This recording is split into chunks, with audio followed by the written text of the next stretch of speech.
Et bienvenue au premier épisode de 2019 des Engagés publics. Mon nom est Jean-Samuel Plante et je suis avec Denis Martel. Bonjour Denis, ça va bien? Oui, ça va bien, mais salut JS. Salut, bien content d'être de retour pour cette nouvelle année. On peut dire qu'on commence notre saison 2, je crois.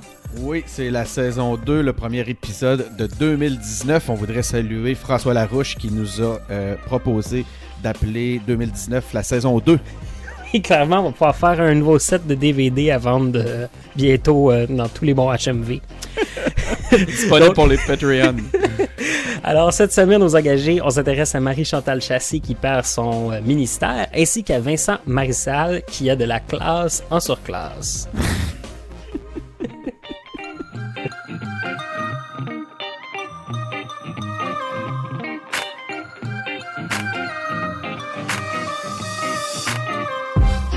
Donc, pour commencer 2019, on peut faire retour sur notre dernier épisode de 2018. Denis, comment s'est passée ton entrevue avec Pascal Bérubé? Puis, qu'est-ce que tu as ressenti ou qu'est-ce que tu retiens de l'entrevue? Écoute, c'était vraiment un beau moment. J'ai vraiment pu vivre une réelle rencontre avec Pascal Bérubé, qui n'était pas un type que je connaissais beaucoup. Donc, j'ai eu la chance, ça a été très, très généreux. J'ai eu la chance d'avoir une entrevue. Écoute, ça a duré 1h20 seulement l'enregistrement. Sur place, il m'a reçu dans son bureau à l'Assemblée nationale. Puis, chose à noter, c'est l'ancien bureau de François Legault. Écoute, pour ceux qui ont écouté l'entrevue le savent maintenant. Ceux qui ne l'ont pas écouté, vous aurez l'écouter. Mais les occasions de faire des liens entre la carrière de Pascal Bérubé et la carrière de François Legault sont très, très, très nombreuses. Vous aurez écouté ça dans l'entrevue. Donc, ce n'est pas seulement qu'une question de bureau.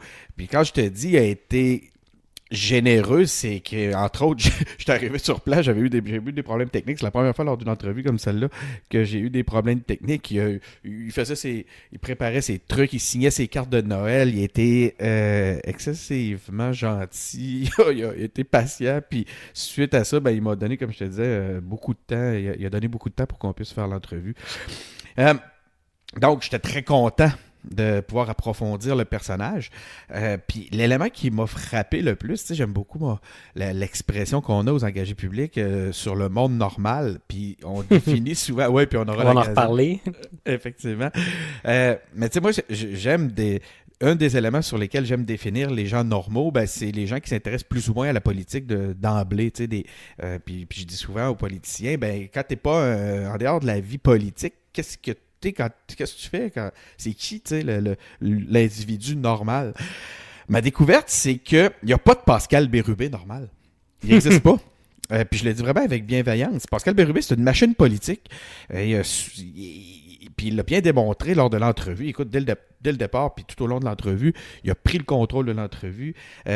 Il s'affairait lui-même à défaire toutes les mauvaises perceptions ou les mythes qui pouvaient exister à son égard. Tu vois qu'il est très, très, très conscient de son image.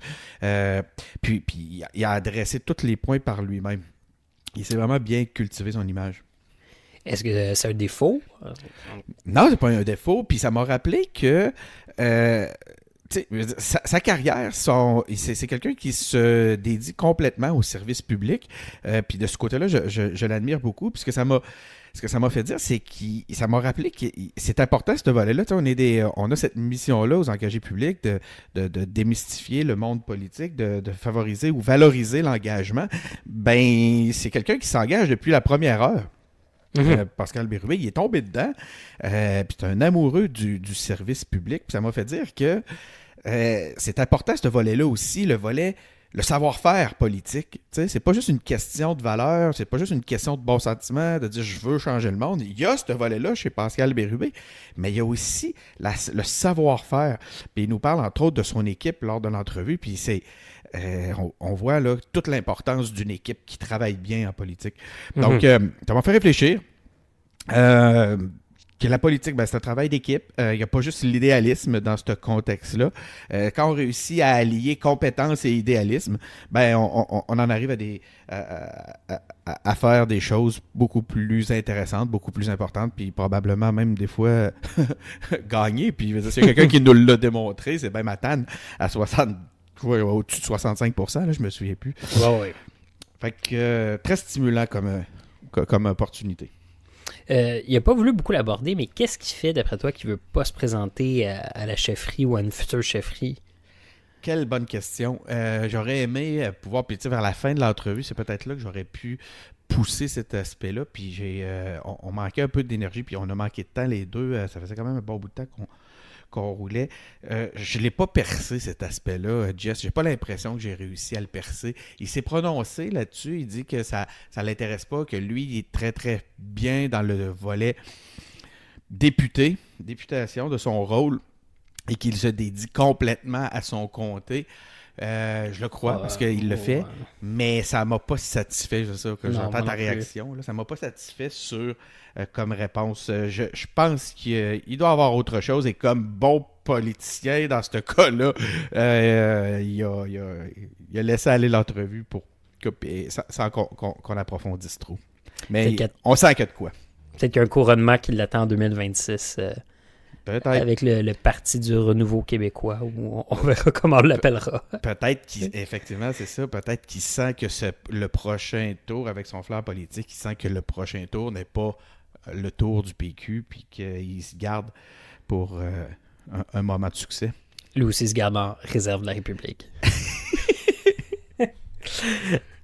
Toi, de ton côté? Moi, de mon côté, ben écoute, revenir aux engagés. Pour être honnête, après la dernière élection, je me cherchais, puis aussi personnellement. Puis, je suis juste content de revenir, de pouvoir me positionner, de pouvoir réaffirmer des positions, des opinions. C'est vraiment ça qui me motive à revenir en force au mois de janvier.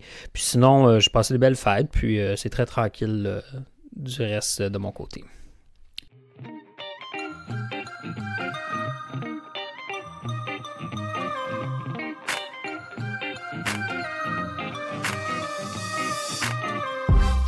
Donc, cette semaine, on a vu peut-être le premier faux pas ou la première défaite du gouvernement Legault lorsque Marie-Chantal Chassé a perdu le ministère de l'Environnement. Benoît Charette, le député de Montagne, l'a remplacé. Donc, c'était pendant un point de presse, mardi, le premier ministre Legault a demandé à la ministre de l'Environnement puis de la lutte contre le changement climatique, Marie-Chantal Chassé, de quitter ses fonctions. C'est important, c'est que le premier ministre a interrompu ses vacances pour faire cette annonce-là. Il a dit qu'il y a des raisons, en raison des difficultés que Mme Chassé éprouvait dans ses relations avec les médias. C'est pour ça qu'il lui a demandé de démissionner.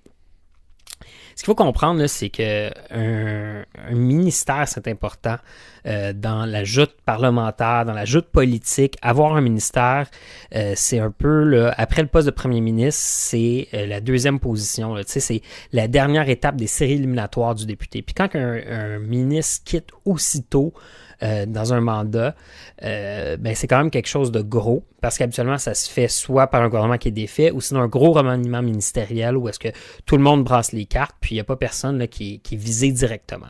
Au moins, François Legault, pour Marie-Chantal Chassé, il a indiqué qu'il allait lui donner de nouvelles responsabilités au cours des prochaines semaines, en soulignant sa formation d'ingénieur et son expérience de femme d'affaires. Denis, est-ce que François a pris la bonne décision? Je pense que Monsieur le Premier ministre a pris la bonne décision.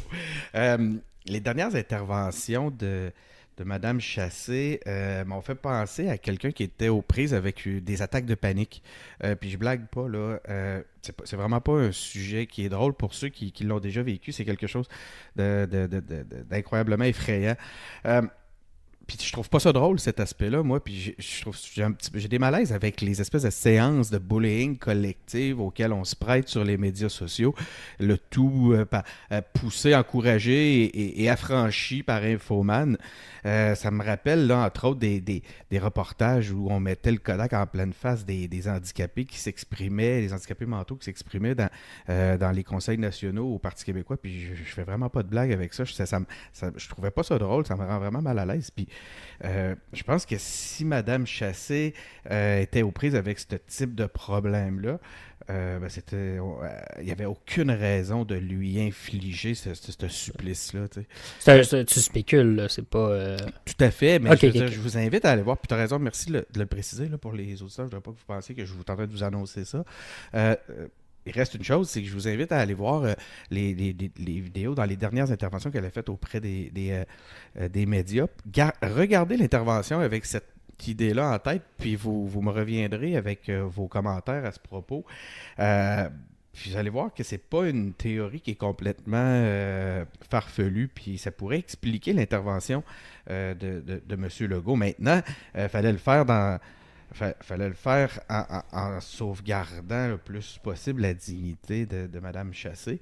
Mais ça aurait été complètement inhumain de garder quelqu'un qui est emprunt à ces problèmes-là dans cette position-là. Donc, je trouve que globalement, c'est une belle preuve de leadership de M. Legault dans ce contexte-là. Il l'a fait à une journée de son 100e jour, avant la journée du bilan. Donc, je pense qu'il était moins une. Mais c'était le geste qui s'imposait, peu importe la raison, que Mme Chassé ait eu des problèmes de santé ou pas. Je fais un petit aparté, Denis. Tu sais pourquoi on parle tout le temps des 100 jours des politiciens? Non, je t'écoute. Quand Franklin Roosevelt s'est fait élire aux États-Unis, il a dit qu'elle allait changer drastiquement le gouvernement puis répondre à la crise économique dans les 100 premiers jours de son gouvernement. Puis depuis ce temps-là, la barre des 100 jours a toujours été quelque chose qui guide ou qui est comme un endroit pour faire un bilan. Fait que souvent, là, si vous êtes déjà demandé pourquoi on parlait de les 100 jours d'un premier gouvernement, au-delà du chiffre, c'est vraiment cette historique-là de Roosevelt là, dans les années 30 qui a mené ça. Je savais pas du tout. Sinon, de mon côté, moi, j'ai déjà eu à être porte-parole dans un événement là, où il y avait eu un crash d'avion, puis c'est quand même quelque chose. Alors, les journalistes là, qui arrivent puis qui posent des questions, je sais pas si vos expériences avec les médias, mais c'est quelque chose à répondre dans les médias dans un contexte où c'est plaisant tout ça, mais quand c'est une chose qui est sérieuse puis tout ça, c'est intense avec les médias. Puis je comprends le rôle qu'ils ont à faire, puis je comprends pourquoi ils posent des questions comme ça, mais c'est assez intimidant. Mais moi, je m'intéressais surtout au remplacement de Marie-Chantal Chassé, qui est Benoît Charette, qui est mon ancien député à Deux-Montagnes. On parlait des engagés publics puis de s'engager. Je me suis engagé quand même assez tôt, là, à l'âge de 15 ou 16 ans, pour Benoît Charette à l'élection de 2007, si je ne me trompe pas. Puis, tout de suite, j'ai vu que Benoît Charette, c'est un bon politicien. Mais pour ceux qui ont eu la chance là, de voir le billet de blog de François sur Elizabeth Warren sur notre site engagépublic.com, je fais une petite plug, je me questionne sur Benoît Charette, la personne dans le sens de pourquoi est-ce qu'il est en politique, c'est quoi ses valeurs, qu'est-ce qui l'amène là, puis je pense que c'est peut-être pour ça qu'il n'avait pas ressorti du lot jusqu'à maintenant, puis qu'il n'y avait pas, on voyait pas vraiment un cheminement personnel, c'est un politicien de carrière, on peut le dire, parce qu'il a été élu assez tôt. Puis là, il a hérité du poste du ministère de l'Environnement, puis j'ai hâte de voir s'il va pouvoir rayonner avec ça, puis devenir un vrai personnage politique en utilisant l'environnement comme pied comme tremplin pour pouvoir se positionner. Parce que jusqu'à maintenant, c'était un bon élocuteur, c'était une bonne personne qui s'occupait de ce dossier, mais il n'y avait pas vraiment de raison. On se demandait pourquoi il était en politique. Puis donc, ce que tu nous racontes, ce que tu évoques, 2007, il se présentait pour le Parti québécois? Oui, dans le fond, il s'est présenté pour le Parti québécois en 2007. Il a viré son capot entre 2007 et 2012. En 2012, le député du PQ a été élu dans Deux-Montagnes. Puis en 2014, Benoît Charette est revenu. Est-ce que c'est donc ce changement de parti-là qui peut sembler un opportunisme, c'est ce qui te fait douter? Non, mais avant ça même. Ah oui? Parce que il y avait eu justement là, en 2007, il y avait eu une course pour qui allait se présenter, là, j'ai oublié le mot, là, une investiture dans Deux-Montagnes. Okay. Puis même là, j'avais pris le temps de regarder là, son parcours, tout ça, puis bon, on comprenait qu'il était pour l'indépendance, mais il manquait un peu de substance et de raison pourquoi se présenter. Puis il avait notamment perdu sa première investiture en 2003, là, je ne me souviens plus exactement. Là. Okay. Puis il a gagné sa deuxième. Je savais pas.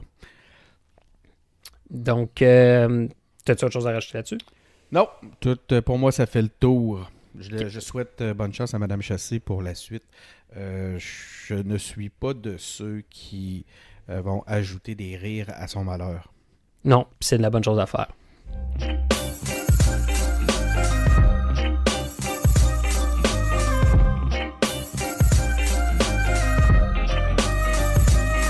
Donc, On parlait de 100 jours, les 100 premiers jours de la CAQ au pouvoir, puis la vice-première ministre Geneviève Guilbeault a fait le point dans une entrevue, puis a dit que la CAQ était là pour gouverner pour le monde bien ordinaire. Une des premières discussions qu'on a eues, François, Denis, moi, puis Louis-Philippe, ça l'a vite viré un débat sur qu'est-ce qui était le monde ordinaire. En fait, attends, correctif, ça l'a viré en dîner de cons où vous les trois, vous vous êtes mis contre moi pour contester le terme monde normal. Je pense qu'on disait monde normal. Ouais. Louis-Philippe avec sa formation de sociologue, François avec sa formation d'anthropologue, on peut dire, utiliser un peu des contextes académiques puis des théories académiques pour parler du monde normal. J'essayais de faire un pont entre les deux, puis Denis, c'est ça, Denis. Moi, je faisais pitié à travers tout ça. Mais le point, non, mais mon vrai souvenir, cela dit, JS, puis je veux le souligner, c'est que je pense que tu étais le seul qui avait encore un petit peu de pitié pour moi, puis qui participait pas full contact au dîner de con auquel je me prêtais, je me faisais... auquel dans lequel je m'étais empêtré. Puis je le comprends parce que c'est... t'as vu, il m'est arrivé un peu la même chose encore une fois cette semaine sur Facebook. J'ai posté un meme qui rappelait dans lequel je voulais un peu mettre les péquistes face à leurs contradictions, dans lequel on voyait M. Parizeau qui utilisait l'expression monde ordinaire. Mais au-delà de ça, comment est-ce que quand on dit qu'on gouverne pour le monde ordinaire, pour toi, qu'est-ce que ça veut dire? Moi, je pense que c'est une expression qui est facile à comprendre. Je pense qu'on sait de quoi on parle. Puis les gens qui rentrent dans un questionnement relié à la compréhension du terme ou qui rentrent dans la compréhension de syntaxe ou qui veulent amener des éléments anthropologiques là-dedans ou des réalités de sondage ou de compréhension d'anthropologues veulent juste en réalité noyer un poisson très très simple. Les gens ordinaires, c'est des gens qui ont des défis au quotidien qui sont loin des réalités des puissants ou des réalités des riches, des très riches, ou qui sont confrontés qui sont confrontés en fait à des défis qui sont propres à tous au quotidien, comme les soins de nos enfants, le bien-être de nos enfants, l'éducation de nos enfants, arriver à la fin du mois, ce genre de choses-là. Puis il n'y a rien de déshonorant à ça.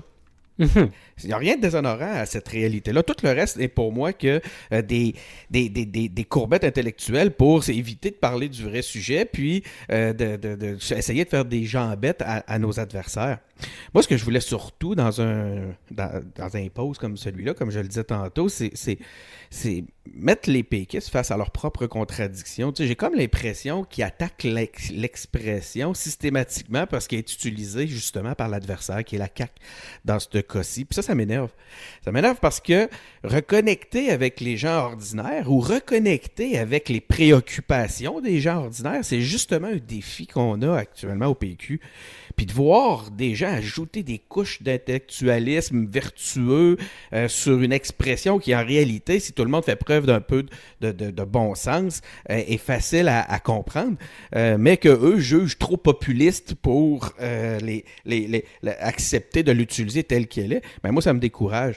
Puis comme je l'ai écrit dans ce cas-là, faire semblant de ne pas comprendre cette réalité-là quand on veut en parler, ben je pense que c'est un élément supplémentaire qui va achever le Parti québécois si on continue à se réfugier dans des concepts intellectuels et puis là, je n'ose même pas utiliser élitiste parce que honnêtement, là, c'est juste de la mauvaise foi. Les gens le sentent et le voient quand on est de mauvaise foi. Il faut être en mesure d'en parler des préoccupations des gens ordinaires. Puis ça fait partie du succès de la CAQ actuellement. Puis tu sais, je demande, dans l'entrevue avec Pascal Bérubé, à un moment donné, j'ai demandé, est-ce que tu veux avoir raison ou est-ce que tu veux gagner? J'étais tellement content et j'ai tellement eu de respect pour cet homme-là qui m'a répondu après une courte réflexion, j'aime ça gagner. Ben moi, je pense que quand on veut gagner, quand on est stratégiquement intelligent, on est prêt à adopter des mesures, des mesures ou une approche ou une communication plus populiste, mais pas dans un sens nécessairement négatif. C'est pas toujours sale d'être populiste et être près des gens. Madame Guilbeault, là, elle a dit, François Legault l'a dit, on ne gouvernera pas pour les lobbies, pas pour les patrons, pas pour les syndicats. On va gouverner pour les gens, pour cette majorité silencieuse qu'on n'entend jamais nulle part. Quand on dit ça, là, c'est parce qu'on a identifié un groupe d'individus qui a rarement la parole. C'est ça le monde ordinaire, c'est des gens qui ont rarement la parole. Donc, on va le faire pour la classe moyenne, pour le monde bien ordinaire. Elle a dit bien ordinaire. Ben oui, on va mettre bien entre parenthèses, puis on va seulement se concentrer là-dessus, puis on va déchirer notre chemise sur le bien ordinaire. Pour les banlieusards, c'est-tu assez méprisant de dire que c'est une insulte d'être un banlieusard. Chez eux, avec 2 enfants qui sont tannés de payer des taxes, on a des taxes et des impôts de tous bords, tous côtés. C'est hallucinant. Si on en faisait la liste actuellement, j'en l'ai déjà faite dans le cadre d'un autre engagé public, c'est juste incroyable. Puis c'est une réalité qui est réelle.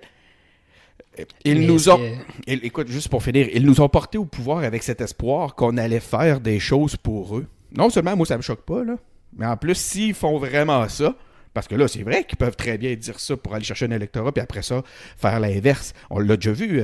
Il y en a qui s'amusaient directement à m'évoquer Trump, ce que moi j'appelle, ce que je trouve un peu exagéré encore une fois, mais quand même, on le sait. Les gens font appel au monde ordinaire, puis font état se disent des gens ordinaires ou évoquent les gens ordinaires ou disent qu'ils font des politiques pour les gens ordinaires, puis après ça, se virent de bord, puis ils travaillent en réalité pour les puissants puis les banquiers.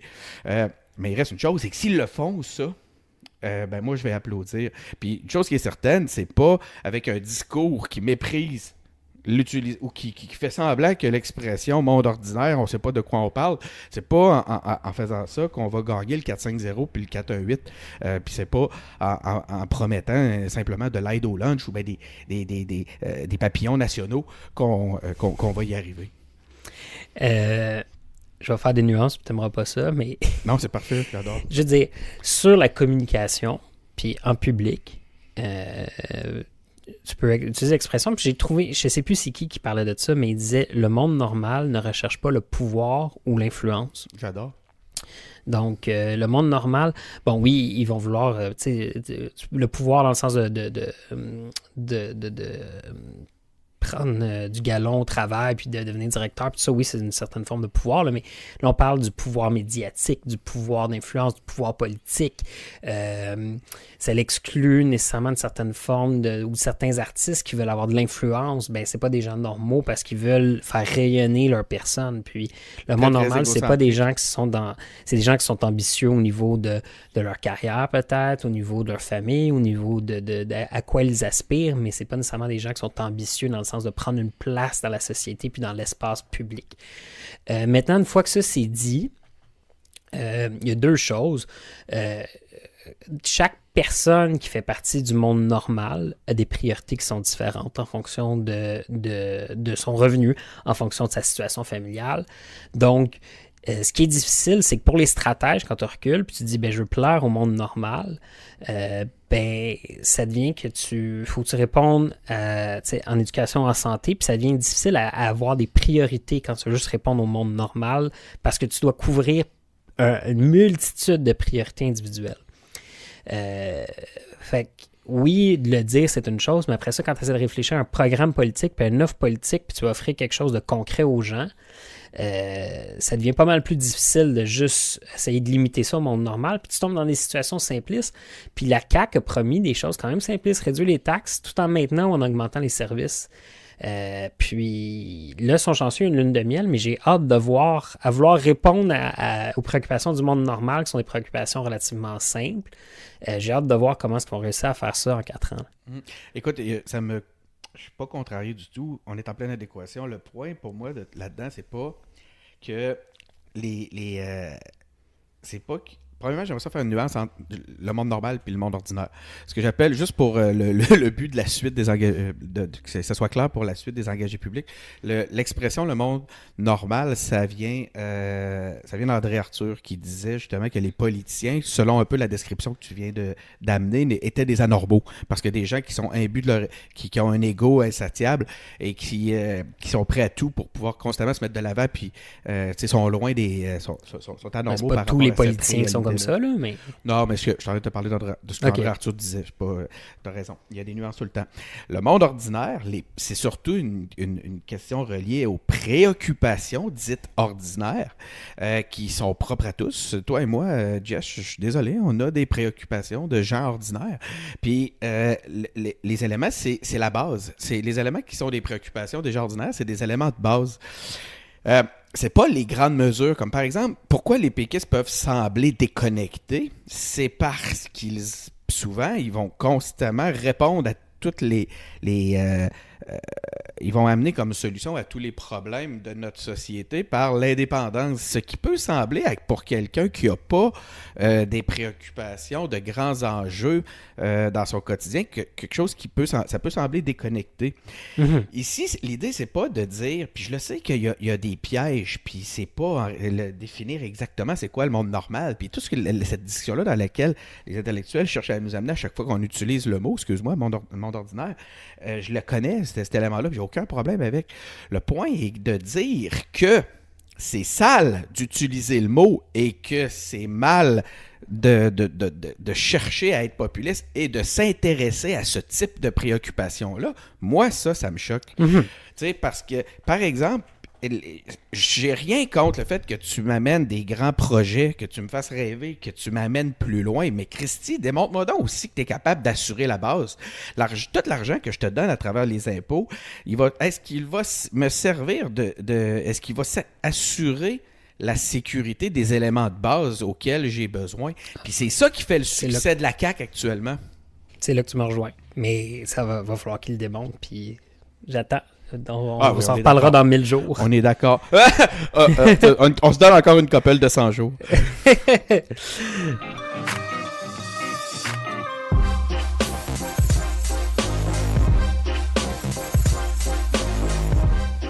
Donc sinon, on a vu encore le Canada à son meilleur avec une vague de haine virtuelle qui a déferlé sur Maxime Comtois cette semaine dans les heures qui ont suivi la défaite du Canada contre la Finlande au championnat mondial de hockey junior. On a vu des trucs comme « T'es un des pires capitaines de l'histoire du Canada, j'espère que tu attraperas le sida, tu devras te suicider. » Puis aussi des choses là comme des choses naturelles comme French Frog, puis Frenchie, puis ces genres de choses-là. Il y a la ministre Isabelle Charest qui a dénoncé l'intimidation, puis Pascal Bérubé a estimé que Maxime Comtois est victime de racisme anti-francophone. On a souvent parlé que Équipe Canada, lorsque ça va bien, on parle pas que les francophones ont participé, on parle pas de l'importance que les francophones ont dans cette équipe-là. Puis quand ça va mal, on met le doigt sur eux. Puis c'est quelque chose qui est symptomatique du Canada. Puis je me demandais, Denis, est-ce que tu crois que c'est un cas isolé ou ça révèle quelque chose de plus profond? Ça révèle clairement quelque chose de plus profond. Pascal Bérubé a complètement raison dans ce dossier-là. Là. C'est de la francophobie, c'est du racisme anti-francophone. Puis comme tu le dis, si tu le demandes, oui, ça dénote un problème beaucoup plus profond. Les Québécois ne sont pas perçus comme des Canadiens par le reste des Canadiens. D'ailleurs, pour ceux qui ont écouté l'épisode où Benoît Tardy a collaboré avec nous, on va sûrement le revoir dans d'autres épisodes, il l'évoque clairement. Là, il travaille avec des Canadiens, il fait de la francisation où il y a des Canadiens qui viennent à son cours, puis quand la session est terminée, à la fin de l'été, il retourne au Canada. C'est eux qui le disent. Mm-hmm. Puis on le sent, là, puis après ça vient avec toutes sortes de sentiments. C'est pas tous les Canadiens qui sont anti-francophones, mais en ce moment, il y a plusieurs occasions depuis un certain temps où le sentiment anti-québécois a la chance de s'exprimer sur Internet. On l'a vu, entre autres, là, lors du dernier épisode de Péréquation, où il y a eu beaucoup de Québec bashing. On l'a vu dans ce dossier-là avec le jeune capitaine de l'équipe. Écoute, c'est terrible les commentaires. Tu sais, quand tu as des appels à... Puis ça, je me demande, c'est carrément un acte criminel là, de pousser quelqu'un, de de pousser quelqu'un au suicide, comme ça. Ben oui. J'espère que ça ne sera pas laissé sans conséquence. C'est facile de retracer ces gens-là. Dernièrement, je voyais sur un article sur le site web de la CBC, qui parlait des snowbirds québécois qui se font des petits villages québécois en Floride. Puis écoute, les commentaires, JS, là, c'était... On te l'a dit, lis pas les commentaires. Je le sais, mais c'est débile, là. J'ai vu tout ça passer par toutes les gammes, les stéréotypes sur les façons, la créativité pour bâcher sur les Québécois est incroyable. C'est très, très, très diversifié. On est attaqué de tous côtés. C'est rempli de préjugés là, sur lesquels je m'attends des axes que je n'attendais jamais, sur lesquels on soit attaqué. C'est décourageant. Des fois, je me dis, juste avant de te laisser la parole, là, je me dis, pourquoi c'est pas ça qu'ils sont venus nous dire en 95? Ben justement, est-ce que le Canada et le Québec, ce serait un couple? Puis pendant 20 ans, on a dit, on va s'en aller, on va s'en aller, on va s'en aller. Puis là, on était gentils avec nous. Puis là, ben, on a mis nos pantoufles, puis on a croisé nos... Tu sais, puis là, on commence à être plus vieux, on est à la retraite. Puis là, ben... on fait juste s'insulter. Ben, on fait juste s'insulter, puis le gars dans le couple, puis la fille dans le couple, je stéréotype, là, mais mettons qu'on dit que le Québec, c'est la fille, puis le Canada, c'est le gars, ben le gars, il recommence à être désagréable parce qu'il sait que, tu sais, on est rendu plus vieux. Puis en tout cas, j'espère qu'à 70 ans, 75 ans, on va sacrer notre camp, mais... Moi, là, je veux dire à quiconque qui nous écoute actuellement que s'il vit une situation semblable dans son couple, il se doit de s'en aller. Moi, je faisais une métaphore, là. Oui, je sais. Là. Ce que je trouve paradoxal dans un truc comme celui-là, c'est qu'actuellement, on voit ressortir à travers ces propos-là des velléités indépendantistes d'ailleurs, comme par exemple en Alberta, où on en a vu dernièrement aussi en Colombie-Britannique. Puis je me demande si, au final, on se dirige pas à travers ces différents... ces comportements-là, ces mauvais sentiments-là et le peu d'importance qu'on y accorde actuellement vers un éclatement plus important du Canada que simplement une séparation entre les Québécois et le reste du pays. J'ai l'impression que le Canada est pas mal plus à risque d'éclatement actuellement sous une nouvelle forme qu'il l'aura peut-être jamais été, puis si ça continue en tout cas. Mais quand tu as un leadership, un premier ministre qui dit qu'il n'y a pas de nation qui existe seulement des individus ou des groupes d'individus qui, selon ce gouvernement-là, deviennent des espèces d'agents économiques puis peu grand-chose autre que ça, ben ça sert à quoi d'être dans un pays puis ça sert à quoi d'être dans une communauté si on partage aucune valeur, aucun référent puis aucune culture. Puis c'est peut-être que là que le dommage que Trudeau va avoir fait à l'unité canadienne va apparaître au fil du temps. Parce qu'il y a Andrew Scheer, puis au NPD, sous ce drapeau de l'unité ou de l'individualisme ou des droits individuels, ben ils vont pas aller se mettre contre ça parce qu'ils vont passer pour des xénophobes, pour des racistes, puis tout ça.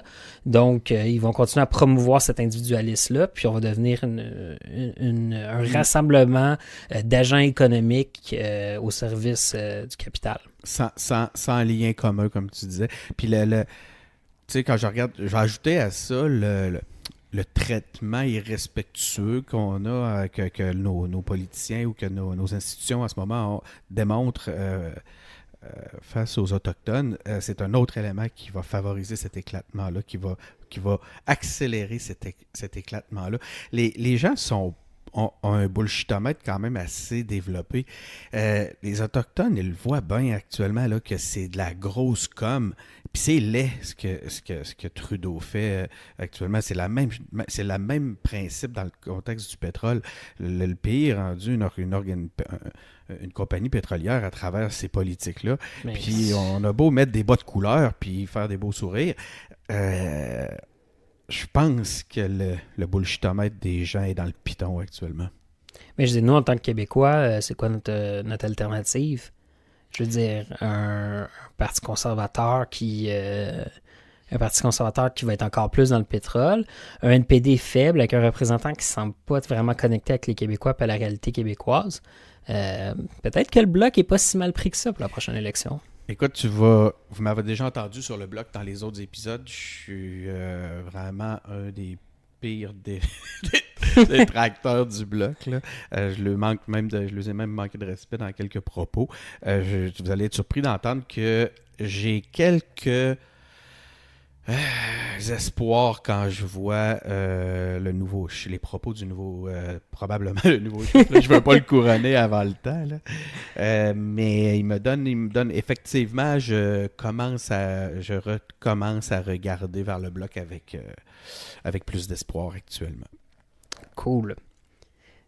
Sinon, parlant de Canada et d'Air Canada, Vincent Marissal s'est fait jeter hors d'un vol d'Air Canada après s'être plaint de manquer d'espace pour ses jambes le 1er janvier dernier. J'ai vu le tweet passer. Il a d'abord exprimé son mécontentement sur Twitter, puis il a été replacé en classe affaires sur un nouveau vol. Denis, comme le proposait Jonathan Trudeau cette semaine, est-ce que Marissal a utilisé son statut pour mettre de la pression à Air Canada? Ah oui, il a utilisé sa notoriété, il a utilisé son statut, il a fait une crise. Il a fait une crise d'enfant gâté. Moi, j'ai peur qu'on soit devant un cas de gauche caviar, d'un individu capricieux et exigeant qui ne comprend pas qu'ils doivent se soumettre au traitement des dégradants que le reste de la population, auquel le reste de la population doit se soumettre. Non, mais je fais un petit peu des blagues, mais très peu. Il y a toujours une très grande part de vérité dans mes ironies, mais j'ai l'impression qu'il croit qu'un traitement spécial lui est dû. Puis c'est ce genre de choses-là, d'événements-là, d'anecdotes-là qui me fait constamment douter puis qui m'empêche de croire à 100% en QS, même si j'y vois plein de belles choses. Entre autres, ce que j'aime beaucoup chez QS, c'est le message indépendantiste d'un gars comme Sol Zanetti. Mais quand après ça, je me vire de bord puis que je vois les petites crises, de M. Marissal, ben, ça me laisse ambivalent. Tu sais, c'est-tu Marissal le chroniqueur qui revient dans la mesure où tu sais, Marissal, dans ses chroniques, c'est souvent comment ça que telle chose n'est pas capable de se réaliser, comment ça qu'on n'est pas capable de faire telle chose. Est-ce que c'est quelqu'un qui demande beaucoup mais qui propose peu? Puis dans ce cas-là, ben, c'est quelqu'un qui demande beaucoup puis qui n'a pas l'humilité là, de voir que c'est quelqu'un comme les autres. Mais moi, ce que ça m'amène... Est-ce que Marissal ferait partie du monde ordinaire? Ben non, clairement pas, parce qu'il demande autre chose. Mais moi, ça m'amène à un trend, tu sais, quand on parle de gauche caviar, mais c'est Québec solidaire et souvent... ou comment je pourrais dire ça? Il y a d'autres leaders qui étaient en position confortable, dans la position luxueuse, où il avait fait, où est-ce qu'il avait fait de l'argent, ou venait de famille où est-ce qu'il avait hérité, puis il était capable de se positionner comme quelqu'un qui était quand même capable de défendre les moins bien nantis ou défendre l'égalité sociale. Même s'il était riche. Puis on dirait que chez QS, on l'a vu chez Françoise David, on l'a vu chez Mercadier, c'est moins vrai pour Manon Massé. Mais on essaie de cacher ce fait-là qu'on a une vie assez aisée pour se dire qu'on est comme le monde normal, puis regardez, on est comme vous. Puis après ça, on va pouvoir vous défendre. Puis là, quand il y a des petits défauts, pas des petits défauts, mais ce genre de choses-là sort, ben l'image est effrité ou amoché, tandis que si on s'assumait comme on est, ben il n'y aurait pas de problème comme ça. Puis là, je parle moins de la nouvelle génération, là, des plus jeunes chez Québec solidaire, mais je parle plus des plus vieux, là, puis l'élite chez Québec solidaire. Ouais. Je pense que Marissal est une erreur à QS, c'est une exception. C'est pas quelque chose que j'appliquerais là, de façon globale à Québec solidaire. Ils ne nous ont pas habitués à ça.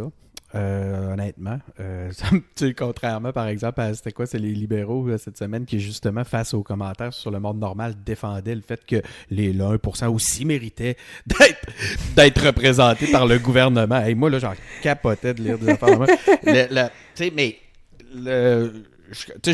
On va rester prudent. Je pense comme je te dis que Marissal est une exception dans l'histoire. Je pense que stratégiquement, à l'époque, de le mettre face à Alizé dans Rosemont était... je comprends pourquoi ils en sont... stratégique. Ouais, c'est ça. Je comprends pourquoi ils en sont venus à cette position-là, à cette stratégie-là.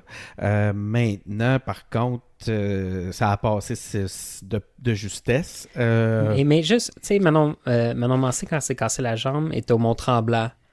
Tu sais, je trouve que c'est comme, on est du petit monde, puis non, on est du petit monde, mais c'est comme, vous êtes à Tremblant, vous êtes à San Francisco pour le 1er janvier. Tu sais, quand il y a un événement, là, tout à coup, vous n'êtes pas du si petit monde que ça, vous n'êtes pas du si petit monde normal que ça.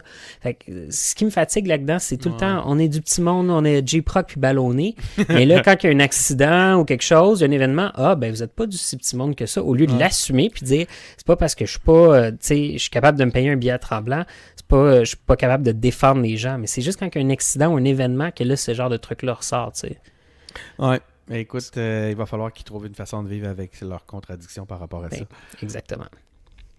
Sinon, pour revenir sur le Canada, mais en fait pas nécessairement sur le Canada, mais sur la relation du Québec avec les minorités, il y a eu un sketch de Trudeau qui était à Bollywood après avoir fumé un joint pendant le bye-bye, puis il était plongé dans l'univers onirique, merci François de me faire utiliser des mots comme ça, pavé de clichés sur l'aine, puis ça soulevait plusieurs réactions dans la communauté indienne de Montréal. Les gens qui appelaient au racisme, à l'utilisation sournoise de stéréotypes.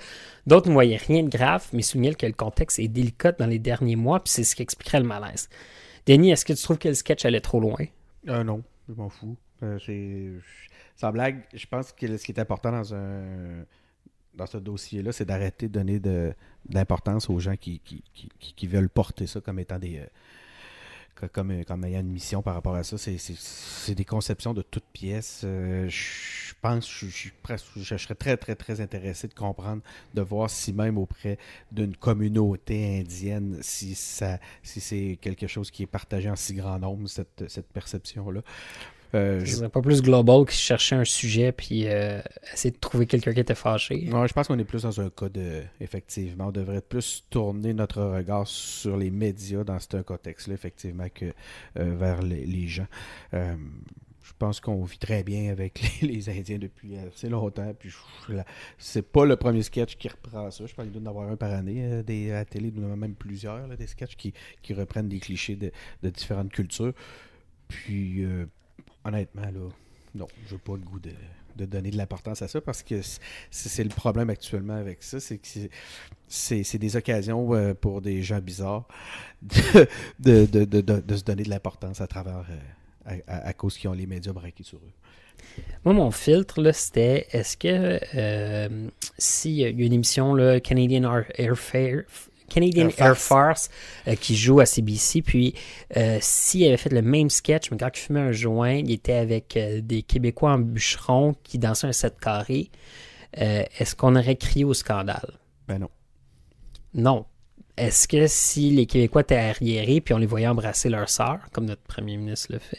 On aurait trouvé ça très drôle. Mais je veux dire, si on les voit, tu sais, s'il y avait l'air d'une gang d'arriérés qui embrassaient, je sais pas, qui embrassaient leur sœur ou tu sais, qui. Oui, mais c'est de l'humour.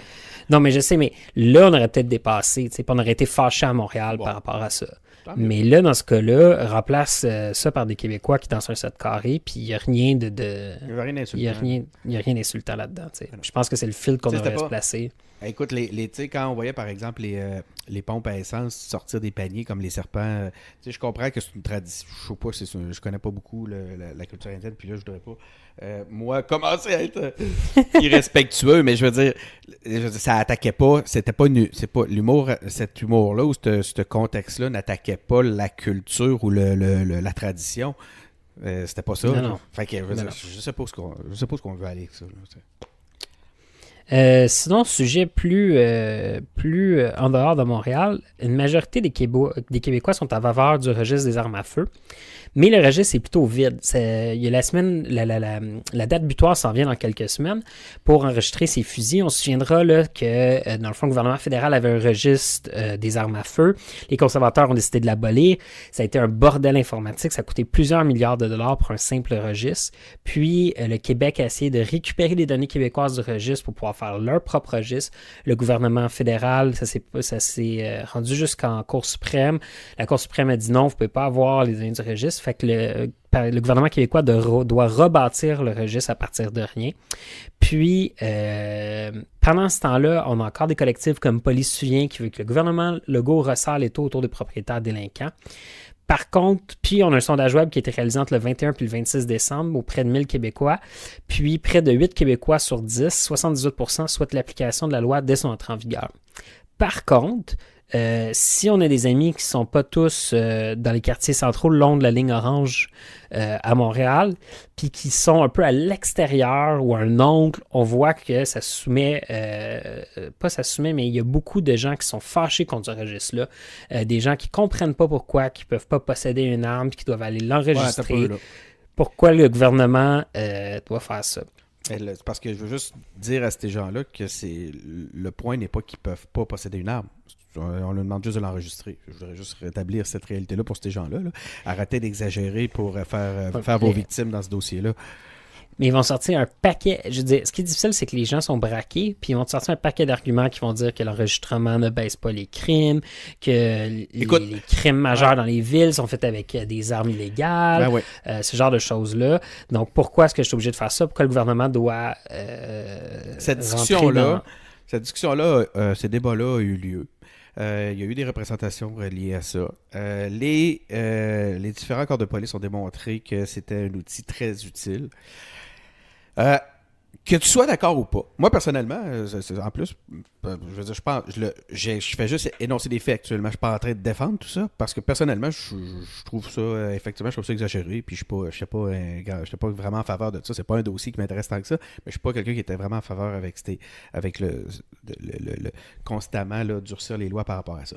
Où ce que je veux en venir, c'est que le débat a eu lieu, la loi est là, elle est présente, puis moi, ce qui me fait peur actuellement, c'est que de plus en plus, on vit dans un monde qui semble choisir les lois auxquelles ils vont obéir, ils vont appliquer, auxquelles ils vont obéir.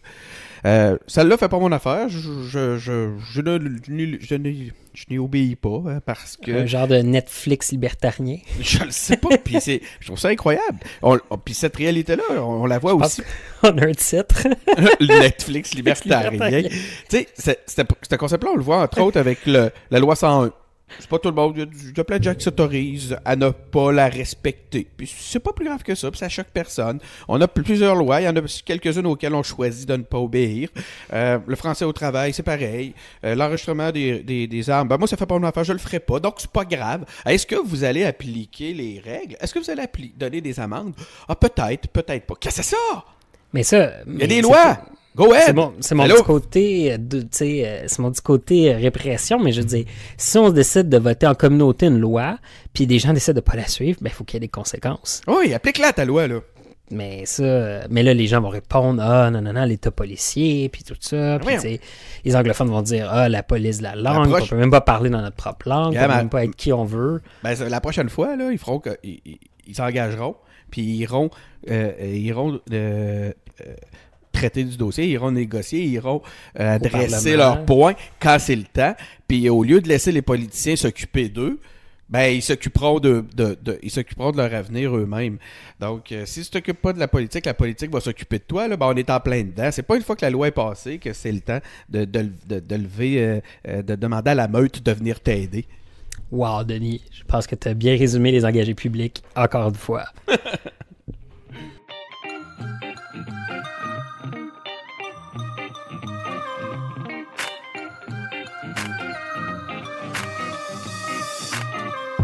Donc, Denis, qu'est-ce qu'on fait cette semaine? Quelle suggestion as-tu pour nous?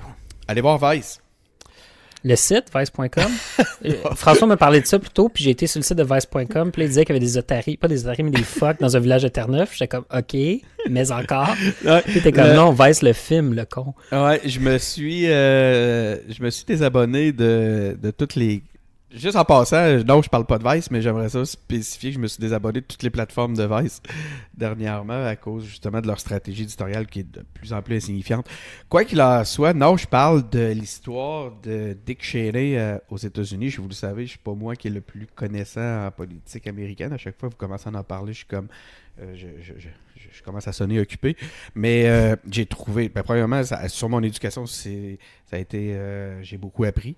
Ça a été un bienfait. J'ai vu des choses là-dedans vraiment intéressantes. J'ai essayé de me garder un filtre, de pas avoir... de passer à travers le filtre démocrate à travers tout ce que je voyais. Puis ce qui est vraiment intéressant, c'est que le film est suffisamment intelligent pour lui-même adresser cette réalité-là, puis je veux pas gâcher aucun punch, je vais vous laisser aller le découvrir, aller le voir, c'est un film intelligent, c'est un film qui a un propos à différents degrés, je pense que c'est un travail honnête, puis c'est bien fait, on apprend beaucoup de choses, puis ça nous permet de refaire un peu le bilan peut-être des 20 dernières années au point de vue politique aux États-Unis, puis ça nous fait comprendre sur beaucoup d'aspects pourquoi on en est là aujourd'hui. Cool, je vais aller le voir après avoir fini de lire les articles de Vice. Sinon, mais justement... Tu vas savoir comment fumer du pot, comment te rentrer un gars de Miché dans les fesses, puis tu vas aussi savoir pourquoi les villes de Terre-Neuve sont envahies par les phoques. Tu t'es pas désabonné il y a si longtemps que ça. Disons que l'algorithme est tenace. Orgasme prostatique.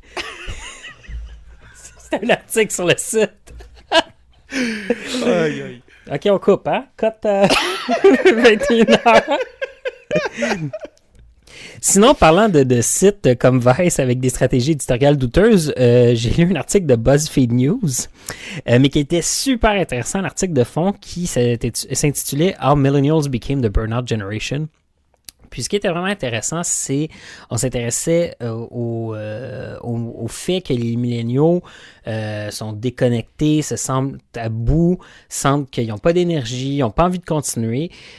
Puis pour certaines personnes, ça devient vraiment un burn-out de manière traité de manière psychologique puis qui nécessite de la thérapie. Mais pour d'autres, c'est un sentiment qui est généralisé dans la génération. Puis, on parlait beaucoup, l'auteur parlait beaucoup des inéquités, puis du fait que c'était difficile économiquement d'y arriver.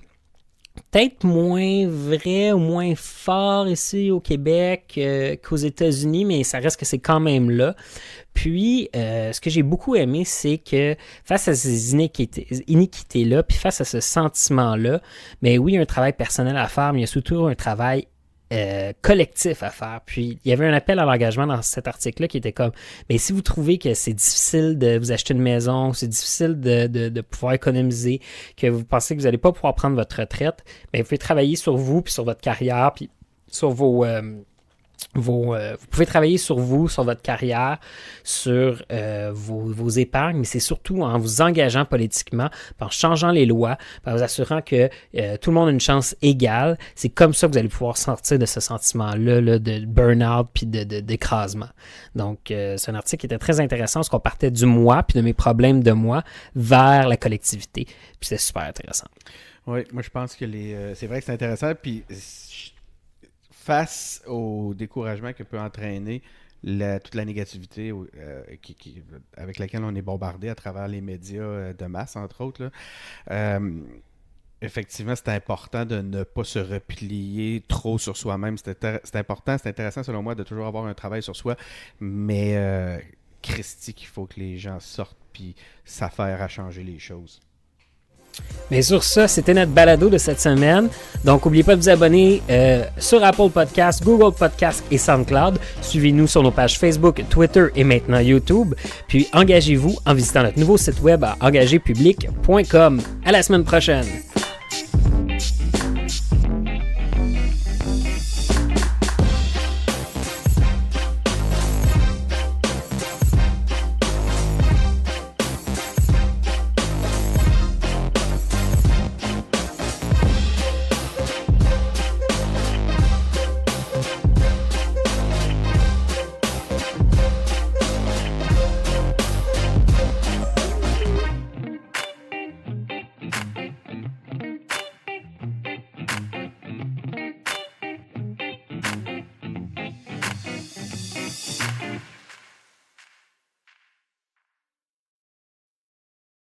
OK.